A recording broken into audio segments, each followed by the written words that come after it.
Seriously, though, we've heard a lot about extremism recently, a nastier, harsher atmosphere everywhere, more abuse and bother boy behavior, less friendliness and tolerance and respect for opponents. All right, but what we never hear about extremism is its advantages.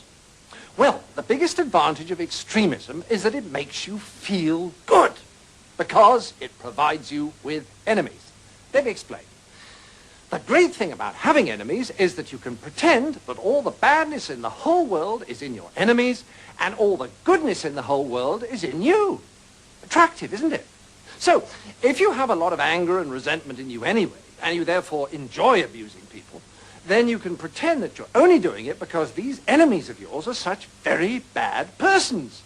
And that if it wasn't for them, you'd actually be good-natured and courteous and rational all the time.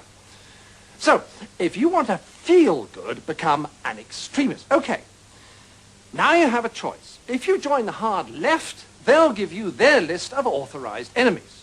Almost all kinds of authority, especially the police, the city, Americans, judges, multinational corporations, public schools, furriers, newspaper owners, fox hunters, generals, class traitors, and, of course, moderates.